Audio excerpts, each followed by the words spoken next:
बच्चों, आज हम करने वाले हैं एनसीईआरटी की 2.5 और उसका है क्वेश्चन नंबर 3। देखिए मैं इसके बारे में आपको बता दूं, ये जो क्वेश्चन नंबर 3 है वो है फैक्टराइजेशन। क्लियर लिखा हुआ है फैक्टराइज, और यही सेम क्वेश्चन हमने 2.4 में किया था। तो आज मैं समराइज करके फैक्टराइजेशन आपको करवाने वाली हूँ कि जो 2.4 में किया था फिर हम 2.5 में भी कर रहे हैं, और कुछ स्पेशल क्वेश्चंस जो कि एनसीईआरटी के बाहर से नहीं बोलेंगे, चीजें वही हैं पर थोड़ा सा अच्छा क्वेश्चन आता है। अगर एनसीईआरटी के आप पिछले ईयर के क्वेश्चंस देखेंगे तो एनसीईआरटी बेस्ड तो पेपर है पर क्वेश्चन थोड़े से अच्छे पूछे गए। तो उसके साथ में एनसीईआरटी के जो 3rd क्वेश्चन है उसके साथ में एक्स्ट्रा क्वेश्चन 3-4 आपको करवाऊंगी, जिससे आपको क्लियर हो कि इस टाइप के पैटर्न भी आते हैं तो आप उनकी प्रैक्टिस करें। पहले मेरा फोकस रहता है एनसीईआरटी, तो मैं आज एनसीईआरटी का 2.4 और 2.5 प्लस एक्स्ट्रा क्वेश्चन करवा के आपका फैक्टराइजेशन स्ट्रॉन्ग करवाती हूँ। तो हम आते हैं क्वेश्चन नंबर जो 2.4 का जो क्वेश्चन है फैक्टराइजेशन का, पहले मैं वो स्टार्ट करती हूँ आपके लिए।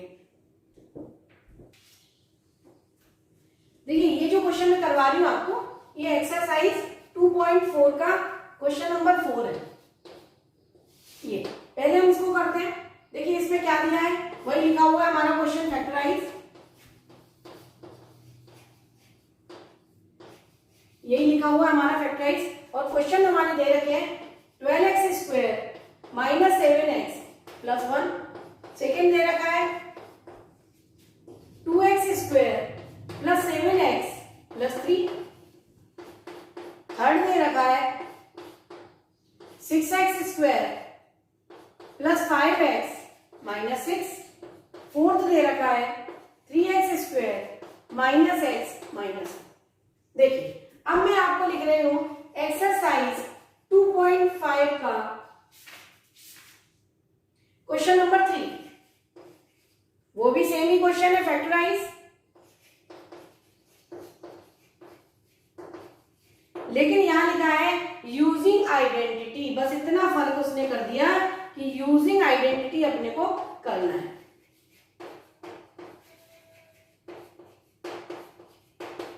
यूजिंग आइडेंटिटी क्वेश्चन हमारा क्या है, फर्स्ट पार्ट है इसका 9x² plus 6xy plus y²। दूसरा पार्ट है हमारा इसका 4y² minus 4y plus 1। Third number part है इसका x² माइनस y² अपॉन 100। देखिए ये जो मैंने क्वेश्चन लिख के दिए, ये भी ट्राइनोमियल है, ये भी ट्राइनोमियल है, ये ट्राइनोमियल, ये भी ट्राइनोमियल, ये भी, और ये ट्राइनोमियल है, ये बाइनोमियल है। बट यहां पर देखिए, यहां पर उसने लिखा है फैक्टराइज, दोनों में लिखा है फैक्टराइज। दोनों क्वेश्चन सेम है, ये हम 2.4 में कर चुके हैं और ये हम 2.5 का क्वेश्चन, दोनों क्वेश्चन सेम है। लेकिन फर्क है कि यहां पर फर्स्ट टर्म और लास्ट टर्म देखिए not a perfect square, perfect square नहीं है। जबकि यहां पर देखिए 9x² y², 9x² को हम लिख सकते हैं 3x का होल स्क्वायर, तो ये परफेक्ट स्क्वायर हो गया टर्म, ये परफेक्ट स्क्वायर हो गया y का स्क्वायर। तो ये परफेक्ट स्क्वायर है फर्स्ट और लास्ट टर्म, तो यहां पर हम आइडेंटिटी का यूज कर सकते हैं, चाहे तो स्प्लिटिंग मिडिल टर्म से भी कर सकते हैं। यहां पर देखिए 4y², 2y का होल स्क्वायर, 1 का स्क्वायर। पहली और लास्ट टर्म परफेक्ट स्क्वायर है, जबकि यहां पर आप देखिए फर्स्ट और लास्ट टर्म परफेक्ट स्क्वायर नहीं है। यहां पर आप देखिए फर्स्ट और लास्ट टर्म परफेक्ट स्क्वायर नहीं है, यहां पर भी देखिए फर्स्ट और लास्ट टर्म परफेक्ट स्क्वायर नहीं है, परफेक्ट स्क्वायर नहीं है। ऐसे जो क्वेश्चन होते हैं उनको हमें करना पड़ता है splitting the middle term method, splitting the middle term method. जबकि जब परफेक्ट स्क्वायर होता है तो ये क्वेश्चन को भी स्प्लिटिंग द मिडिल टर्म से कर सकते हैं, पर यहां अगर आइडेंटिटी की बात करता है तो पर्टिकुलर आइडेंटिटी लगा के भी इस क्वेश्चन को कर सकते हैं। क्लियर है? दोनों एक्सरसाइज के क्वेश्चन में डिफरेंस समझ में आया, इसलिए मैं आज फैक्टराइजेशन आया, क्वेश्चन नंबर 3 हमारा फैक्टराइजेशन है, इसलिए मैं उसको आपके सामने ये डिफरेंस पैदा कर रही हूँ कि आपको आपने 2.4 में फैक्टराइजेशन पढ़ा और 2.5 में वापस से उसने लिखा फैक्टराइजेशन, तो कंफ्यूज नहीं होना है, क्वेश्चन सेम ही है, कर सकते हैं, पर इस क्वेश्चन को केवल स्प्लिटिंग मिडिल टर्म से ही कर सकते हैं। इसको हम आइडेंटिटी से भी कर सकते हैं। चीज वही है, फैक्टराइजेशन। क्लियर है? तो पहले मैं आपके सामने ये वाले क्वेश्चन में बता रही हूँ फैक्टराइजेशन आइडेंटिटी से कैसे करते हैं। फिर मैं वापस से स्प्लिटिंग मिडिल टर्म एक बार और बताऊंगी, और फिर कुछ अच्छे क्वेश्चन जो है फैक्टराइजेशन के स्प्लिटिंग मिडिल टर्म वाले, फिर मैं कुछ वो क्वेश्चन कराऊंगी जिससे आपको ये लगे कि एग्जाम में इससे थोड़े अच्छे क्वेश्चन भी आते हैं और हमें इसकी प्रैक्टिस करनी चाहिए। क्लियर है? तो यहाँ पर देखिए, यहाँ पे आइडेंटिटी का यूज करना है। उसने बोला यूजिंग आइडेंटिटीज। तो यहाँ पर आप देखिए, इस क्वेश्चन को, फर्स्ट क्वेश्चन है, इसको हम ऐसा लिख सकते हैं,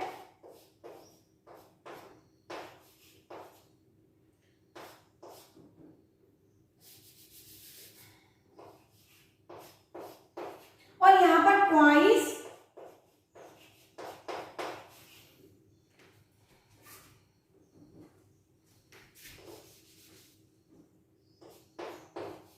देखिए सेम ही आइडेंटिटी लिखी हुई है, बट मैंने यहाँ पे क्या किया, 9x square plus 6xy plus y square है, उसका थोड़ा अरेंजमेंट कर लिया।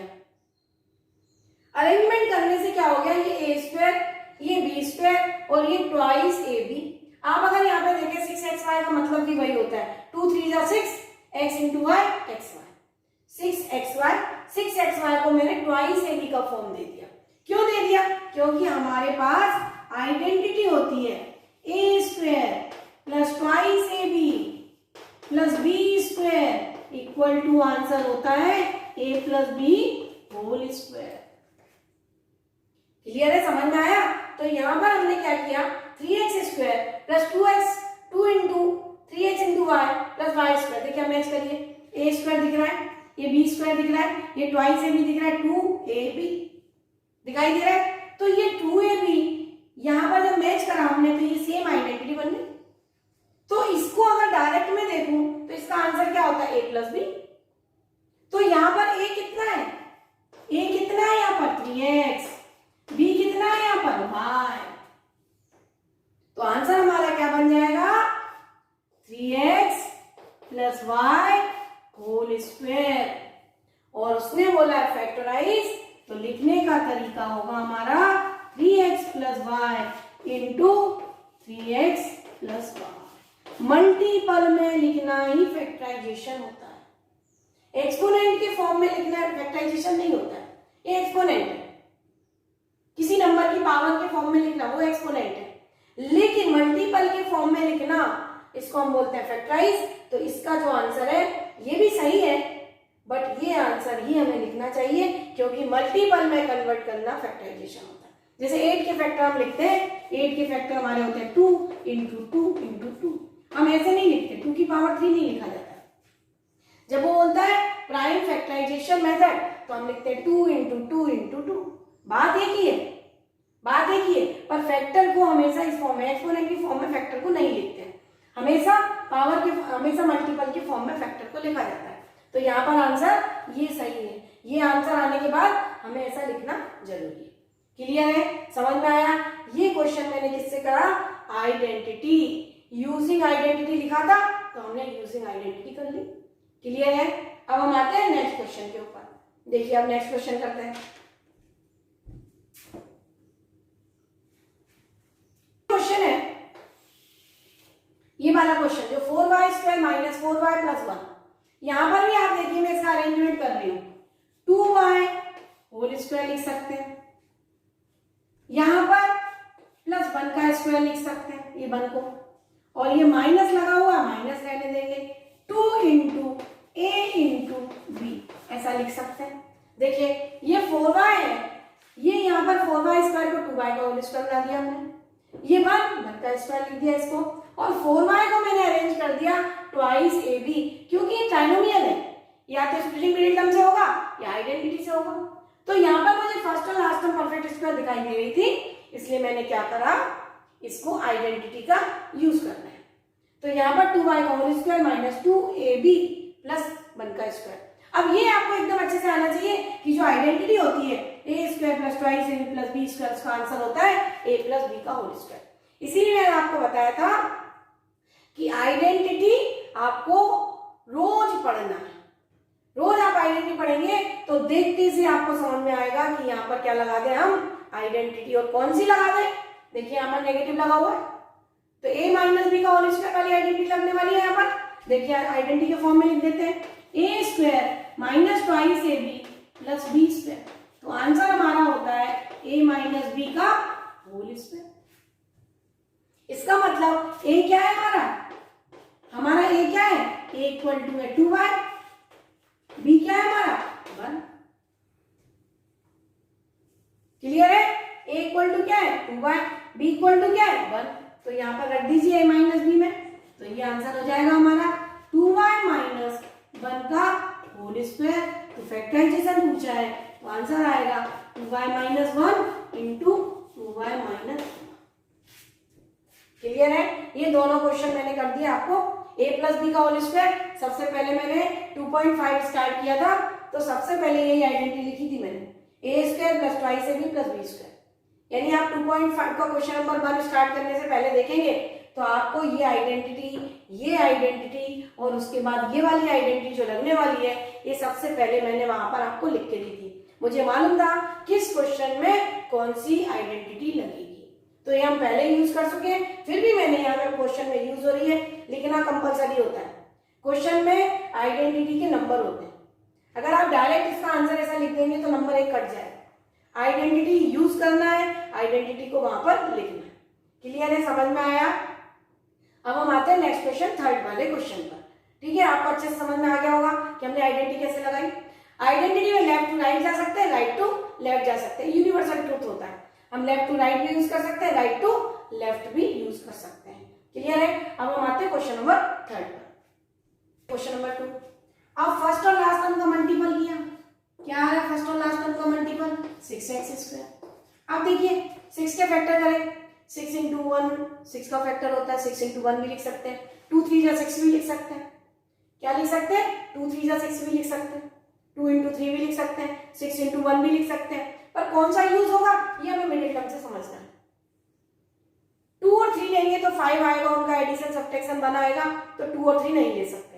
6 और 1 ले सकते हैं क्योंकि 6 प्लस 1 करने से 7 आएगा, और दोनों नंबर इन दोनों का मल्टीपल कैसा पॉजिटिव है, तो या तो दोनों नंबर पॉजिटिव होंगे या दोनों नेगेटिव होंगे। मिडिल टर्म इज पॉजिटिव, तो दोनों नंबर को हमें कैसे लेना है पॉजिटिव। मिडिल टर्म से देखते हैं कि नंबर को पॉजिटिव नेगेटिव कैसा लेना है। सब कुछ खेल है हमारा मिडिल टर्म का।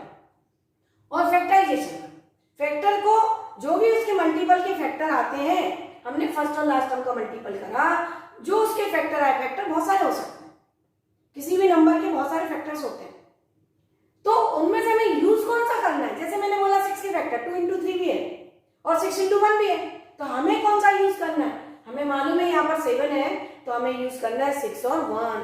तो यहाँ पर अगर मैं 6 इंटू 1 लिख लूं और दोनों का मल्टीपल, दोनों का एडिशन 6 प्लस 1 7, तो ये मेरा सही होगा। तो यहाँ पर देखिए 2x square plus 6x plus x plus 3। यहाँ पर इन दोनों में से देखिए क्या कॉमन दिख रहा है आपको, दोनों में से देखिए 2x स्क्वायर और 6x में से क्या कॉमन दिख रहा है, 2x कॉमन आ रहा है। 2x कॉमन निकाल दीजिए, 2 कॉमन निकाला और x कॉमन निकाला तो x बचा। 2 में 6 में से 2 कॉमन निकाला 3 बचा, x बाहर चला गया, ओनली x प्लस 3 बचा। तो अगर हमने इन दोनों टर्म में से 2x कॉमन निकाला तो अंदर क्या बचेगा x प्लस 3, और यहाँ पर तो x प्लस 3 लिखा हुआ है तो x प्लस 3। फिर दोनों ब्रैकेट सेम है, पिकअप कर लीजिए, यहाँ पर बाहर उठा लीजिए उसको, तो x प्लस 3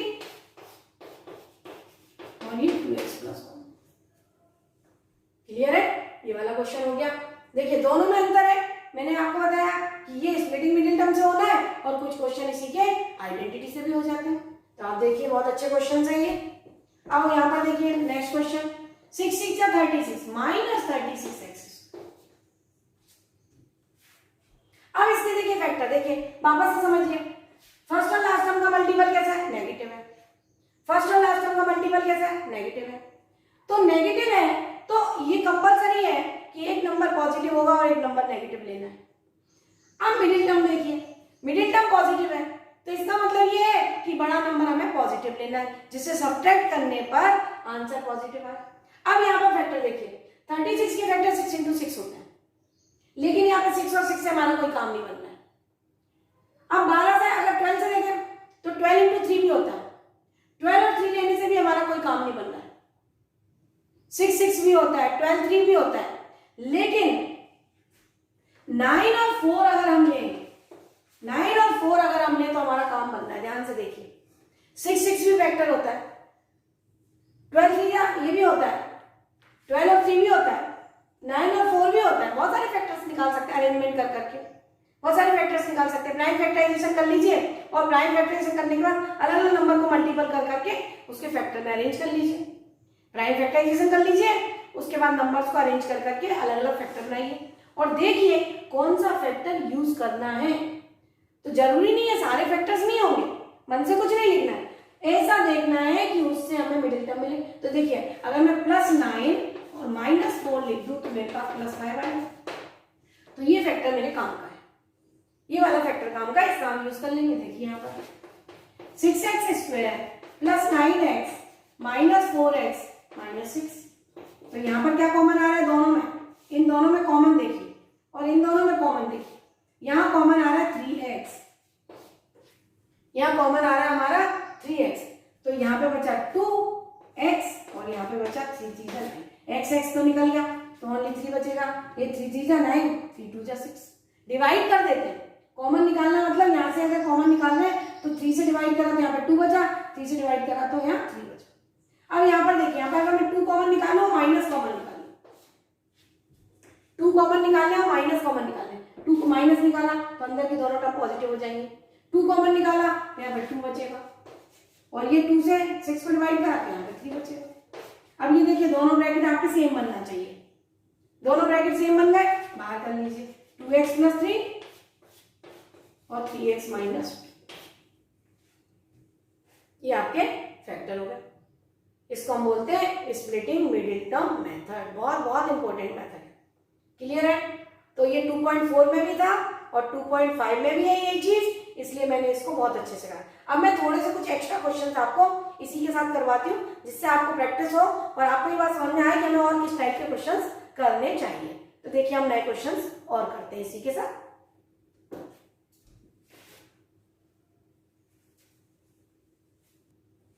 देखिए मैं कुछ और क्वेश्चन लिख रही हूँ यहाँ पर जिससे आपको और क्लियर हो कि किस टाइप के क्वेश्चन हमें करने हैं। तो देखिए एक क्वेश्चन है यहाँ पर x²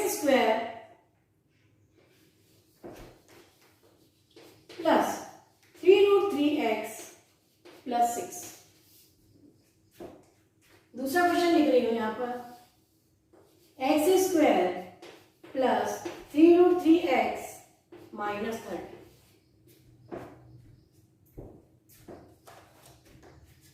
देखिए इस टाइप के रूट वाले क्वेश्चंस भी आपको आते हैं और एग्जाम्पलर आप खोलेंगे तो उसमें ऐसा रूट वाला क्वेश्चन दे रखा है, जो आपकी एनसीईआरटी एग्जाम्पलर बुक है उसमें इस टाइप का क्वेश्चन आया हुआ है।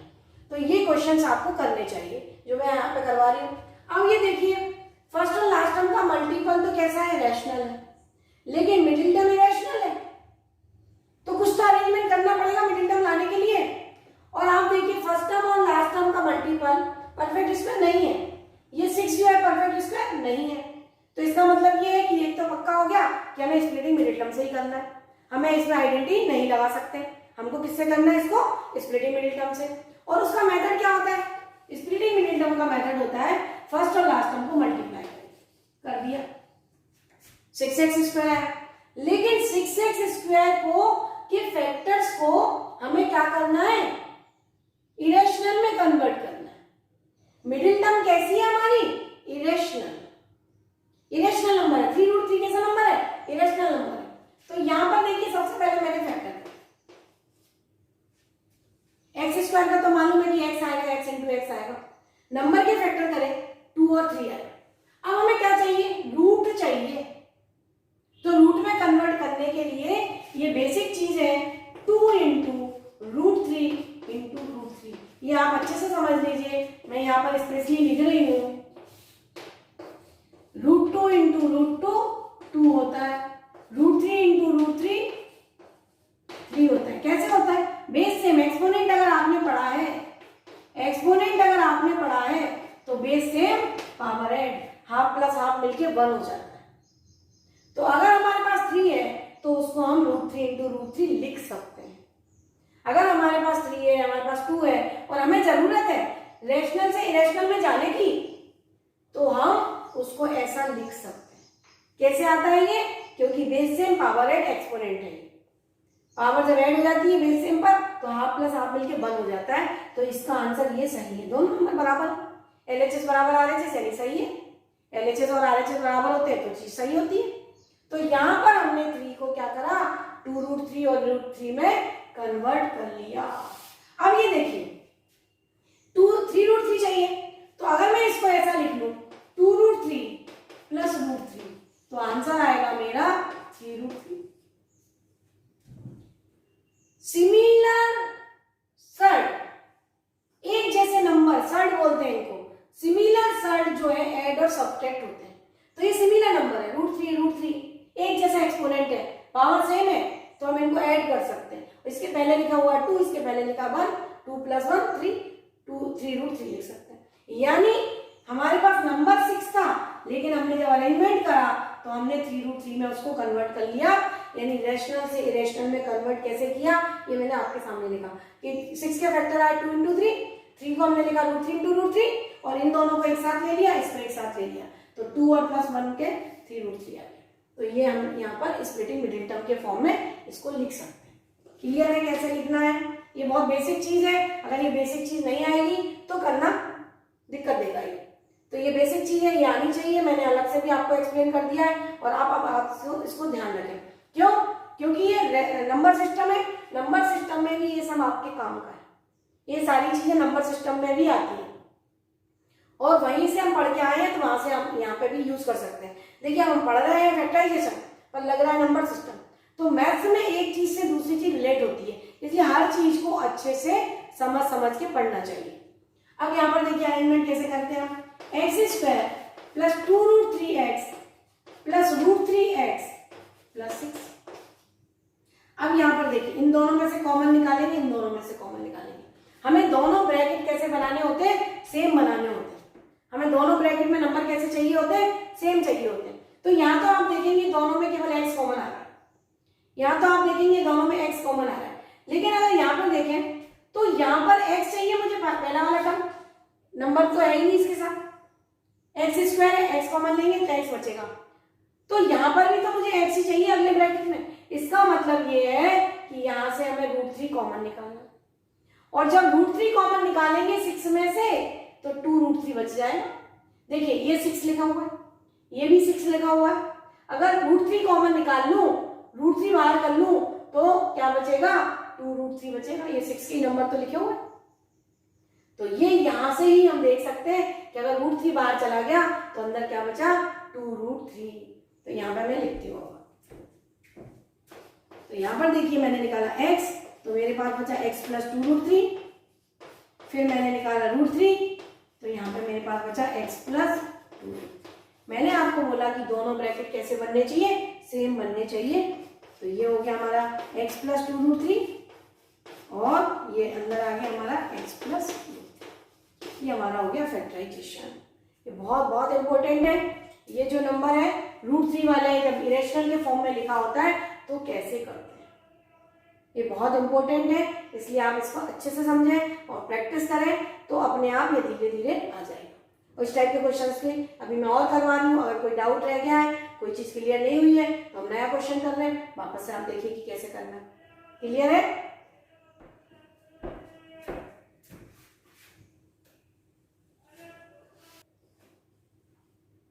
देखिए अब हम आते हैं नेक्स्ट क्वेश्चन पर। फिर वही फर्स्ट टर्म तो स्क्वायर है, लास्ट टर्म परफेक्ट स्क्वायर नहीं है, इसलिए किससे करना पड़ेगा? स्प्लिटिंग मिडिल टर्म से ही करना पड़ेगा। अब क्या करेंगे? फर्स्ट और लास्ट टर्म को मल्टीप्लाई करा तो क्या आया आंसर? -30x²। इसके फैक्टर करने, तो ये देखिए कैसे होंगे इसके फैक्टर। 6 5 30, माइनस को भी मैं बाद में अरेंजमेंट में लिखती हूँ। 6 5 30, यहाँ पर तो मुझे वही चाहिए √3। इसका मतलब क्या हुआ कि हम यहाँ पर 2 × 3 × √5 लिखना पड़ेगा हमें। अब यहाँ पर देखिए जब ये √3 है और यहाँ पर चाहिए मुझे √3, इसका मतलब क्या है कि 3 को किस फॉर्म में लिखना पड़ेगा हमें, √3। अभी मैंने आपको बताया कि हम लिख सकते हैं 2 इंटू √3 इंटू √3 इंटू 5। देखिए 2 को ऐसे ही रहने दिया, 5 को ऐसे ही रहने दिया। यहाँ पर हमें जरूरत है √3 की, इसलिए मैंने 3 को लिख दिया √3 इंटू √3। अभी मैंने आपको बताया √3 इंटू √3 3 होता है, √3 इंटू √3 3 होता है। अब यहाँ पर देखिए मुझे चाहिए 3 और हमारा फर्स्ट और लास्ट टर्म का मल्टीपल है नेगेटिव। तो ये कंफर्म होता है कि अगर मल्टीपल नेगेटिव है तो 2 नंबर अगर हम ले रहे हैं तो 2 में से एक नंबर पॉजिटिव लेना है और एक नंबर हमें नेगेटिव लेना है। क्लियर है? एक नंबर पॉजिटिव लेंगे और एक नंबर हम नेगेटिव लेंगे, तभी हमारा होगा। तो देखिए अगर मैं ऐसा लिख लूं 5√3 लिख लें और 2√3 लिख लें, 5√3 लिख लें और -2√3 लिख लें, तो ये हमारा आ जाएगा 3√3। 5√3 क्योंकि मिडिल टर्म इज पॉजिटिव, तो जो बड़ा नंबर होगा उसको पॉजिटिव लेना है और छोटा नंबर होगा उसको नेगेटिव लेना है। तो 5 - 2 कितना होता है 3, और सिमिलर साइड इज सब्सट्रैक्ट और एडेड। तो ये सिमिलर है तो इनको सब्सट्रैक्ट और ऐड कर सकते हैं। तो ये आएगा 5√3 - 2√3 3√3। बहुत अच्छे क्वेश्चन है, आपको ट्राई करने ही पड़ेंगे क्योंकि ये एग्जाम में आते हैं। आपको है फैक्टराइजेशन कोर्स है तो ऐसा नहीं लिखा रहता है, आपकी एक एग्जाम्पलर बुक है, एग्जाम्पलर बुक में इस टाइप के क्वेश्चन दे रखे हैं। तो ये आपको ट्राई करने चाहिए क्योंकि जब पेपर में आता है तो बच्चे को लगता है कहाँ से आया। मैं पहले ही बता चुकी हूँ एनसीईआरटी बुक से बाहर नहीं आता है, एनसीईआरटी एग्जाम्पलर भी हमारी ही एक बुक है। तो यहाँ पर हम लिख लेंगे x² plus 5√3x minus 2√3x minus 30। ये हमने लिख लिया, मिडिल टर्म को स्प्लिट कर दिया। 3√3x को हमने इस टाइप से अरेंज कर लिया। 30 के फैक्टर्स को कैसे बनाया, 6 × 5 = 30।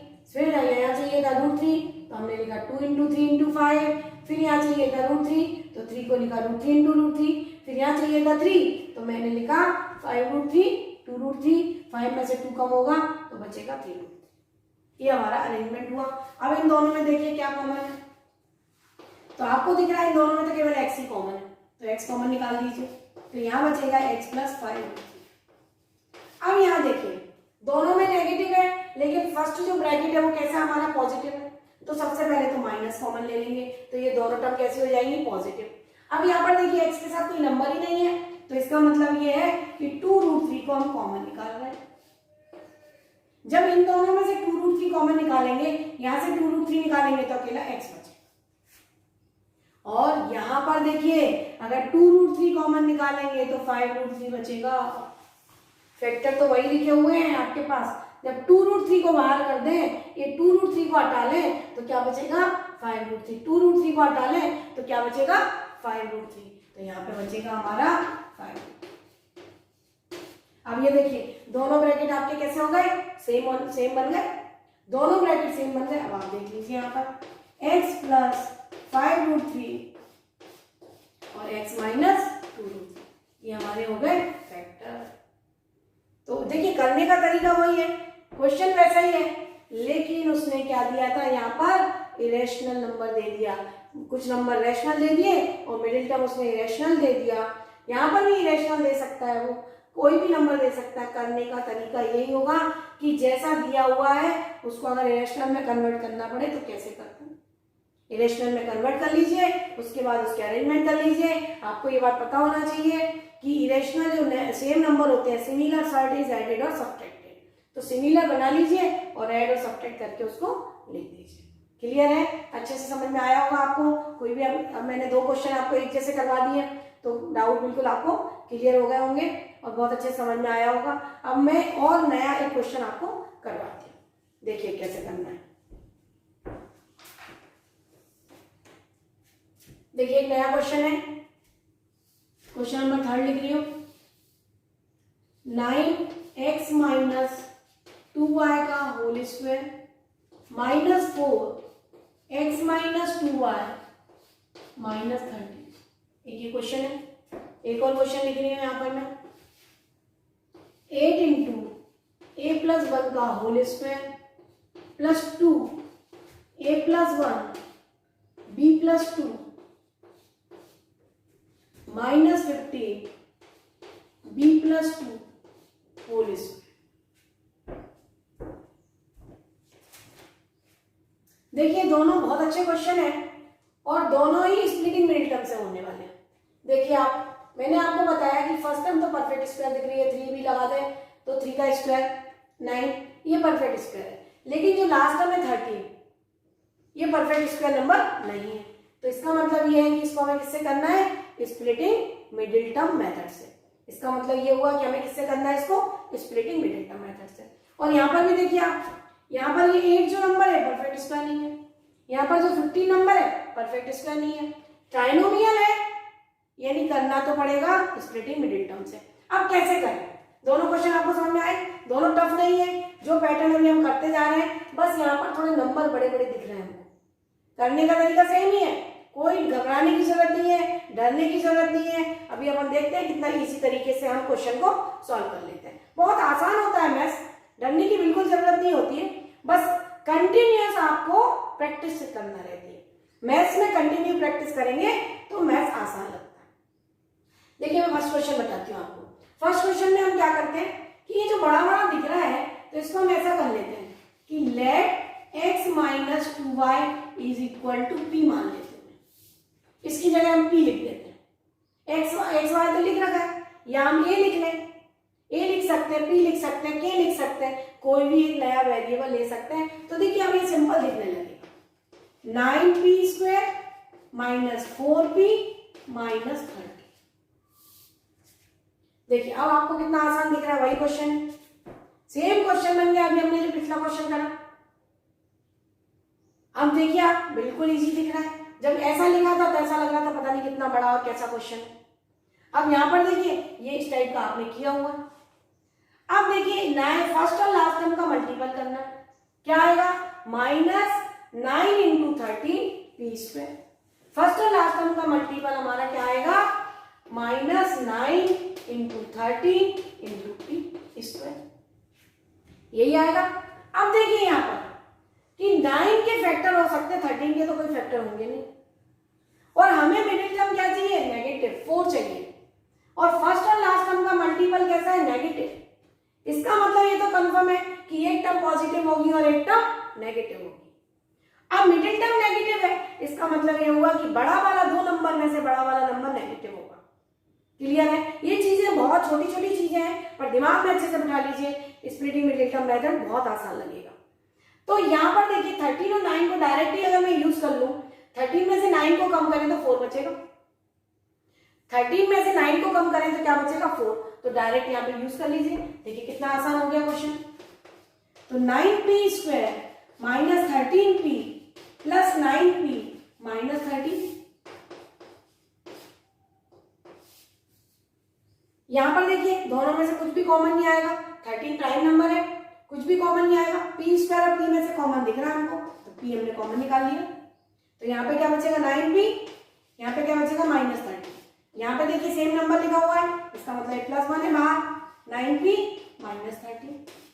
कॉमन निकाल दीजिए, दोनों ब्रैकेट एकदम एक जैसे दिख रहे हैं, तो कॉमन निकाल दीजिए, 9p माइनस 13 और p प्लस 1। अब देखिए, अब ऐसा आंसर नहीं छोड़ना है, ऐसा आंसर नहीं छोड़ सकते, क्योंकि यहाँ क्वेश्चन, ओरिजिनल क्वेश्चन देखिए उसमें p नहीं लिखा है।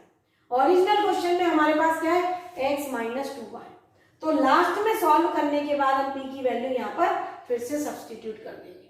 तो यहाँ पर p की वैल्यू, हमने p किसको बोला था, x माइनस 2y को। सिंपल करने के लिए, इजी बनाने के लिए हमने एक नया वेरिएबल लेके उसको सॉल्व किया है।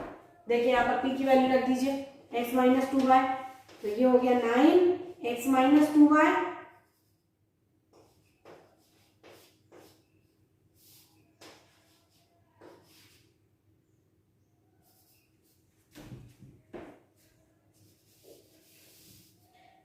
माइनस 2y माइनस 30, एक ब्रैकेट हो गया। दूसरा x माइनस 2y प्लस 1, दूसरा ब्रैकेट हो गया। अब इसको चाहे तो आप सॉल्व कर दीजिए या चाहे ऐसे ही छोड़ दीजिए। तो 9x यहाँ पे हो जाएगा हमारा answer, 9x minus 18y minus 30, first bracket, और सेकंड ब्रैकेट हो गया हमारा x माइनस 2y प्लस, तो ये इसके क्या हो गए फैक्टर। अगर हम डायरेक्ट लिखते तो ये अरेंज करने में थोड़ी सी दिक्कत आती है, इसलिए हमें क्या करना चाहिए, कैसे करना है इस टाइप के क्वेश्चन को, कैसे करना है, एक नया वेरिएबल मान लेंगे और इजी फॉर्म बना लेंगे। ये मैंने पॉलिनोमियल की इजी फॉर्म बना ली। ये देखिए अब आपको जैसा क्वेश्चन आपके एनसीईआरटी में था बिल्कुल सेम दिख रहा है। तो क्वेश्चन टफ नहीं होता, थोड़ा सा ट्रिक होती है उसके अंदर, और थोड़ी सी ट्रिक का यूज कर ले तो हम क्वेश्चन को सॉल्व कर सकते हैं। कुछ नया नहीं है, पर थोड़ी सी ट्रिक थी कि इसको हमें सिंपल बनाना है और फिर सॉल्व कर देना। क्लियर है। अब हम आते हैं नेक्स्ट क्वेश्चन पर। बहुत अच्छे से आपको समझ में आ गया होगा कि हमने ये कैसे किया है, फैक्टर निकाले, फैक्टर का अरेंजमेंट किया और लास्ट में उस पी की वैल्यू उठा के आंसर में लिख दी। ये पी के फॉर्म में नहीं छोड़ना है क्योंकि पी गिवन नहीं था, पी हमने माना था, तो लास्ट में जाके हमें आंसर में पी की वैल्यू रख देनी है। क्लियर है। अब हम आते हैं 4th नंबर क्वेश्चन।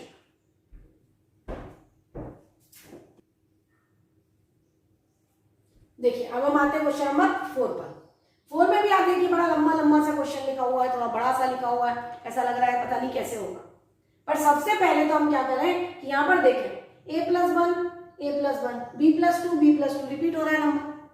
तो इसको अगर मुझे सिंपल बनाना है तो मैं यहाँ पर क्या कर सकती हूँ, let a plus 1 equal to x मान लिया मैंने और b plus 2 equal to y मान लिया, जिससे वो क्वेश्चन थोड़ा सा छोटा हो जाए।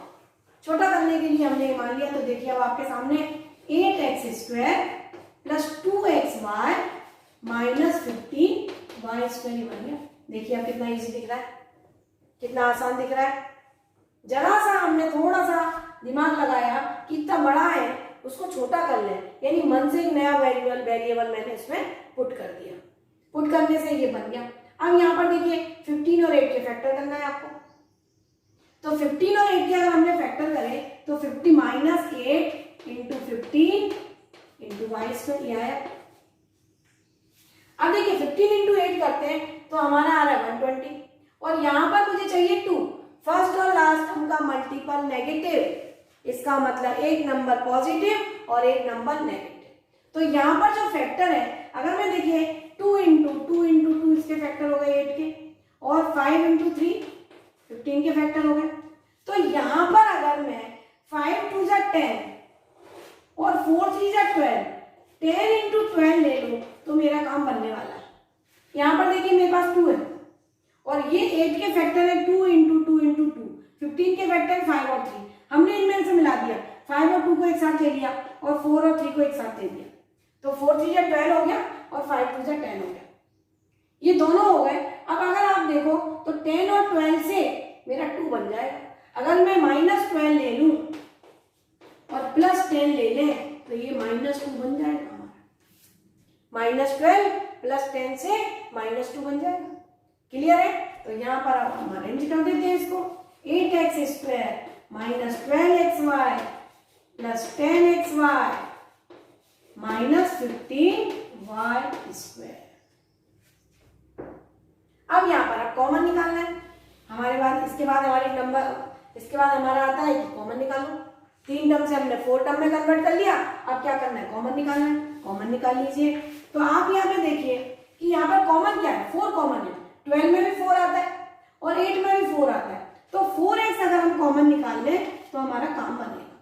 यहाँ से 4 कॉमन निकाला तो 4 2 जा 8x 2x, 4x कॉमन निकाला तो यहाँ पर बचा 2x, और यहाँ पर अगर 4x कॉमन निकाला तो ये बचा 3y। 4x कॉमन निकाला इन दोनों में से, x कॉमन निकाला x तो यहाँ पे y बचेगा, और 4 का डिवाइड करा तो 4 3 जा 12, 4 2 जा 8, 2x माइनस।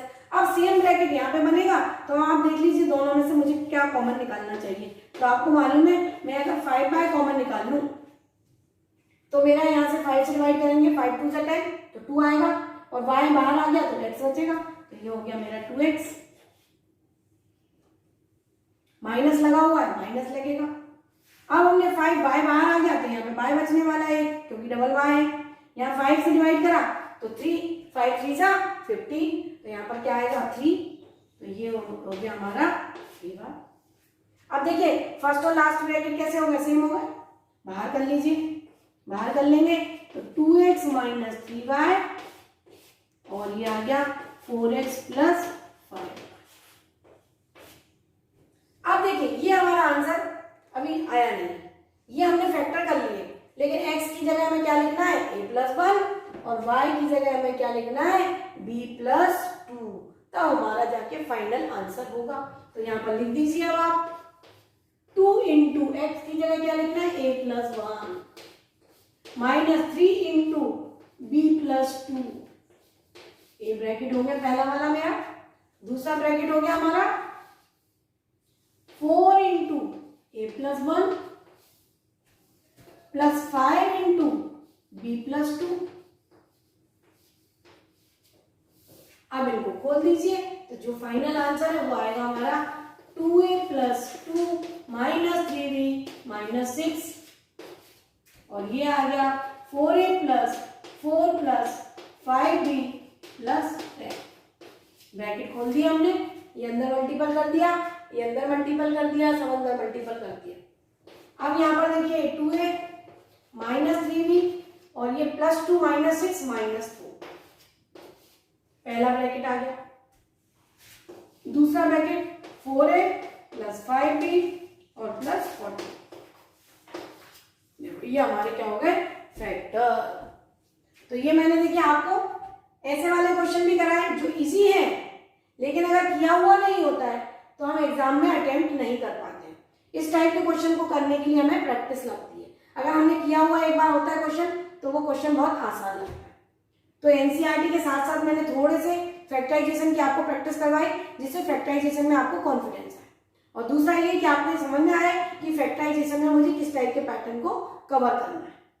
अब आपको ये लेक्चर देखने के बाद समझ में आ रहा होगा कि मुझे फैक्टराइजेशन में और क्या क्या करना चाहिए। तो कोई भी रेफरेंस बुक उठा के आप फैक्टराइजेशन की प्रैक्टिस कर सकते हैं। क्लियर है, समझ में आ रहा है आपको? तो आज मैंने ये लिया आपको 2.5 के क्वेश्चन करवाया, 2.4 का क्वेश्चन करवाया, और कुछ मन से मैंने कुछ अच्छे क्वेश्चन उठा के आपको प्रैक्टिस करवाई, जिससे आपका फैक्टराइजेशन में थोड़ा सा कॉन्फिडेंस बढ़ जाए। तो आपको थोड़ा अच्छे से समझ में आया होगा। अब हम 2.5 के जो नेक्स्ट लेक्चर है उसमें 2.5 का नेक्स्ट आइडेंटिटी के ऊपर जो क्वेश्चन है उसको करेंगे। हर लेक्चर में अलग अलग चीजें करेंगे, हर लेक्चर में अलग चीजें करने से आपके दिमाग में चीजें बैठेंगी कि भाई ये इसमें ये करा है, अब ये, क्योंकि अगर मैं एक साथ मिक्स करके करवाऊंगी तो आप कंफ्यूज रहेंगे। तो हर क्वेश्चन एनसीईआरटी का अपने आप में अलग है, नेक्स्ट क्वेश्चन है वो अपने आप में अलग है, उसमें अलग टाइप की आइडेंटिटी लग रही है, तो हम केवल पर्टिकुलर उसी आइडेंटिटी के ऊपर क्वेश्चन करेंगे तो आपके दिमाग में बैठेंगे क्वेश्चंस। ठीक है, तो आज का लेक्चर ये यहीं हम क्लोज करते हैं। थैंक यू, पढ़ते रहिए।